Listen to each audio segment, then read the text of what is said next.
Salve, salve nação viajeira! Estamos começando mais um vídeo aqui no canal do Livre Partida. Para quem não me conhece, eu sou o Plácido e junto com o Mari Beluco temos aqui o Livre Partida, que é um canal dedicado a viagens, cultura, turismo. Damos inúmeras dicas sobre viagens, sobre todo esse universo de explorar o mundo, de viajar e conhecer novas culturas, né? Então a gente tem um monte de dica aqui no canal. Tenho certeza que você vai curtir muito explorar todas as nossas playlists e vídeos. E esse tema todo, né, do conflito na Palestina, Hamas, Israel, tá muito em alta, né? E eu senti a necessidade de trazer aqui algumas informações importantes e principalmente o que eu penso sobre isso, né? Porque todo mundo primeiro quer colocar a sua opinião, né, sem saber o que está rolando direito, qual que é a história por trás disso, que é bem complicada.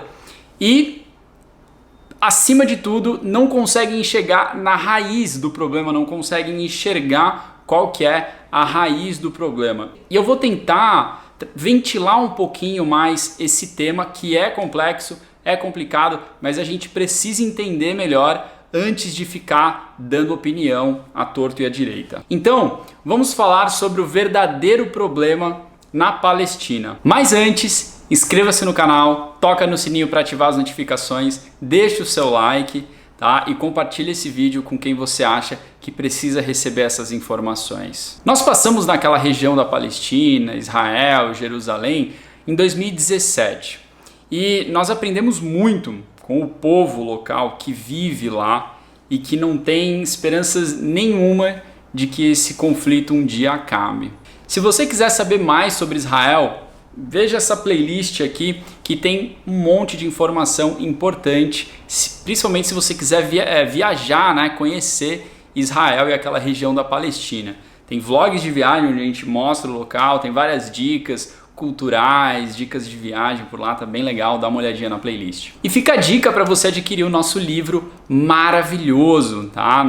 Nós existimos, né, com essa ideia do Livre Partida desde 2013, então nós estamos na estrada todo esse tempo e o livro retrata bem a nossa aventura. Tá muito lindo, um monte de foto, tem vídeo dentro do livro, tá? Então, link aqui na descrição para você ter acesso junto com o nosso curso totalmente online sobre como fazer grandes viagens pelo mundo, um passo a passo para você se planejar para fazer grandes expedições, volta ao mundo ou até mesmo viver viajando. Então, dá uma olhadinha aqui na descrição. Vamos lá então, antes da gente falar sobre a raiz do problema, né, do que está acontecendo ali na região da Palestina, a gente precisa entender a história por trás de todo esse caos. Os judeus começaram a retornar para aquela região da Palestina e decidiram fazer daquele lugar a terra deles. Já que eles se consideram os verdadeiros herdeiros divinos daquela terra, né, e os seus antepassados foram expulsos injustamente de lá. Mas os palestinos já estavam por lá e se sentiam com todo o direito, né, daquela terra, de possuir aquela terra. E lembre-se que nós estamos falando aqui de duas culturas muito diferentes, o que dificulta muito o entendimento entre os dois povos. Mas muito mais além do que a religião, o principal fermento, né, o principal motivo de todo esse caos é a terra, o território. Podemos dizer que esse caos todo realmente começa em 1892, isso tirando toda a parte antiga dessa história, né? Então isso começa mais ou menos em 1892, quando os judeus exigiam o seu respeito e resolveram criar um Estado judeu. E aí foi criado um senso fortíssimo nacionalista judeu, né? O famoso sionismo. E nessa época, quem mandava na região da Palestina era o Império Otomano. A maioria esmagadora era muçulmana, ainda havia alguns cristãos e praticamente nada de judeus na região ali da Palestina. Até que na Primeira Grande Guerra, os britânicos ofereceram liberar a Palestina para os judeus caso eles apoiassem, né, a Inglaterra na guerra contra os otomanos. Só que, ao mesmo tempo, os britânicos eles ofereciam praticamente a mesma coisa para os árabes, né, e para os franceses também.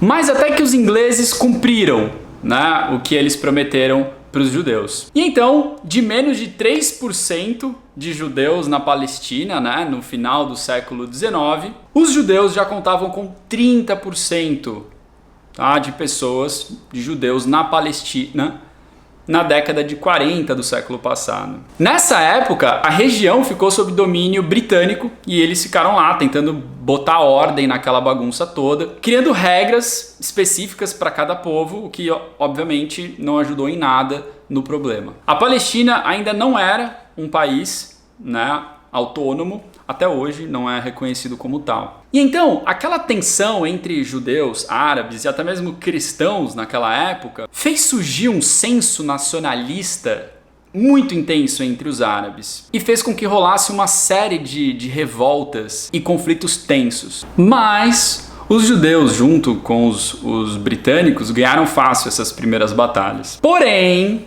os britânicos, que eram os donos daquela terra, impuseram a todos, tanto aos árabes quanto aos judeus, que eles simplesmente deveriam viver em paz e nenhum dos dois lados, nem os judeus nem os árabes, poderiam expandir tanto em número de população quanto em território. Não é o máximo? Super realista isso, né? Como poderia dar errado? Mas isso é um absurdo, né? É óbvio que deu errado, isso deixou tudo mais tenso na região. E outra, o que o Reino Unido tem a ver com isso, cara? Tipo, nada a ver, cara. Os judeus ficaram furiosos, obviamente, e como se não fosse o bastante, começa então a Segunda Grande Guerra, fazendo com que os judeus que viviam na Europa ficassem desesperados, né, para fugirem para a Terra Santa, onde eles tinham apoio. E isso fez aumentar ainda mais a tensão entre os dois povos, os judeus e os árabes. E então, nessa época, né, os ingleses entregam a Palestina para as Nações Unidas, para a ONU. Sim, a ONU vira a dona da terra. E eles simplesmente dividiram o território ali da Palestina na canetada, cara. Tudo mal feito entre os judeus e os árabes. E tiraram, né, simplesmente Jerusalém do poder deles, de nenhum dos dois ali, para não dar treta nenhuma. E só para constar, o presidente, né, da Assembleia na época era o brasileiro, Oswaldo Aranha. O Brasil desde sempre demonstrando a sua qualificação pra zoeira. Cara, de verdade, o mapa ficou todo rabiscado assim, tipo, não dá pra entender direito o que é de quem, tipo, na canetada mesmo, assim. Abriu o mapa, ó, aqui, isso aqui é deles, isso aqui é daqueles e tá certo, tá tudo certo.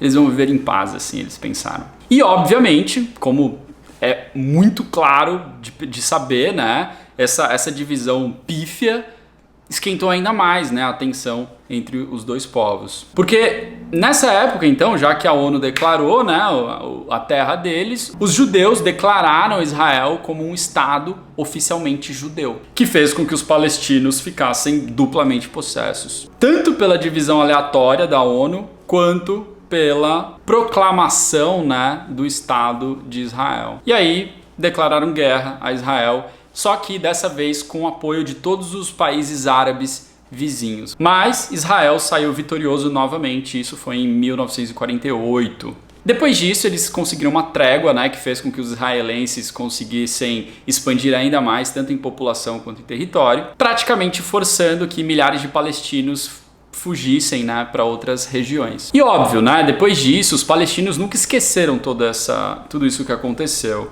E mais tarde, na década de 60, formaram mais uma coalizão com alguns dos outros países árabes, com o objetivo, óbvio, de acabar com Israel. Só que mais uma vez os israelenses ganharam a guerra. Sim, os caras eram muito bons de guerra, muito bons mesmo. E com essa vitória, o Israel cresceu ainda mais o seu território e conquistou também Jerusalém. Alguns anos mais tarde, os árabes tentaram, né, de novo abrir uma guerra, só que agora com o apoio dos comunistas e Israel com o apoio dos Estados Unidos. Mas de novo, Israel venceu. E então as coisas começaram a melhorar com um acordo de paz entre Israel e Egito e fez com que mais países reconhecessem Israel como um estado, como um país. Mas obviamente, né, o desejo de vingança, né, continuava aceso entre os palestinos. E aí depois aconteceram mais alguns outros conflitos e nessa brincadeira foi criado o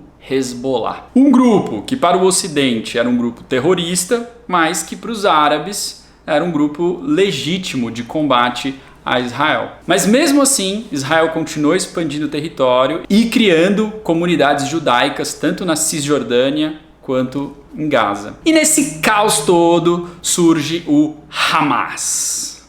Um grupo que a princípio queria a libertação dos palestinos, o fim de Israel, mas que ao mesmo tempo tinha algumas brigas ali, alguns conflitos com outras frentes de libertação da Palestina. Mas as coisas começaram a esfriar então com o Acordo de Oslo, onde a OLP reconhecia Israel como um Estado e Israel conhecia a OLP como soberana da Palestina. E logo na sequência a Cisjordânia aceitou, né, a soberania de Israel. Mas logo depois, alguns momentos depois, o Hamas começou a tocar o terror e obviamente Israel reagiu com violência e já era a paz nessa história toda. Com mais guerra, Israel constrói um muro na Cisjordânia, onde a gente passou por lá, e o Hamas começa a controlar o governo palestino. E nos últimos 15 anos, o Hamas toca o terror e Israel responde. O Hamas bombardeia e Israel responde. E no meio de tudo isso, fica o povo, né? Veja bem, até aqui eu contei a história, os fatos. E agora eu te pergunto, passo a bola para você. Na sua opinião, quem está certo? Deixa aqui nos comentários. Quem que está certo nessa história toda? Quem tem o direito da terra? Alguns vão cair para um lado ou para o outro, dependendo do viés político ou religioso, normal. Mas é óbvio que isso tudo são guerras entre máfias, entre estados, querendo tomar o poder, querendo tomar o território, a terra. E esses estados, essas máfias, né, não estão nem aí para o povo. Ou então não entendem qual é a realidade daquele povo. O problema são as máfias, são as gangues, são os estados. Perceba, otomano, os judeus querendo tomar território, os ingleses, a ONU, o Hamas, Hezbollah, a coalizão dos estados. Sabe, tipo, são várias máfias ali querendo tomar o poder daquele território, daquela terra santa, que é sagrada para os dois lados, né? Então, é importante a gente entender isso, que desde o começo, os impérios, né, os estados e os seus interesses são os grandes causadores desses conflitos todos. E o povo que está lá, humilde, só sofre, morre. E eles só querem paz, cara, não tô nem aí para quem tá certo, quem tá errado, eles só querem viver de boa, sabe? Nem Israel, nem o Hamas, nem os árabes estão certos e nenhum deles tem o direito à terra. Infelizmente, não tem muita solução nesse ponto que chegou tudo, não tem muita solução, não tem muito o que fazer, né, cara? É um conflito, é uma história muito complexa, muito difícil de dar uma solução. O que deveria acontecer é baixar um pouquinho, né, os ânimos, diminuir um pouquinho o ego, ter mais humildade e cara, quem tá ali agora, naquela região específica? Larga a mão, sabe? Eles são os donos da terra. Paciência. E deixa eles gerarem uma nação independente, né? De quem mora lá e pronto, eles são os donos da terra. Por mais que acabem sendo estados menores, pequenos, mas eles têm total autonomia para eles mesmos darem a solução que eles acharem viável para os conflitos, né? Para os problemas que eles têm e parar com que os outros países de fora, até países que não tem nada a ver, meter o bedelho, sabe? Porque enquanto continuar esse interesse dos estados, vai ter conflito, porque é o estado, né? As máfias que detêm o poder bélico, né? Eles que detêm o monopólio do armamento, né? Da segurança, então eles vão lá só guerrear cada vez mais. E as pessoas vão morrer cada vez mais. Quero deixar claro que eu não acho que isso vai acontecer, tá? Mas sem dúvida nenhuma, esse seria o melhor caminho. Deixar quem está lá como dono da terra, deixa eles autônomos e para eles resolverem da forma que eles acharem melhor. De novo, Deixa aqui nos comentários o que você acha, quero saber a sua opinião. Mas sem agredir o coleguinha só porque ele pensa diferente, hein? Mais tolerância aqui na troca de ideias. E é isso aí, galera. Bora viajar junto e mentalizar, rezar para que tudo isso passe logo e que as coisas se acalmem. Paz para todo mundo. Bora viajar junto. Falou!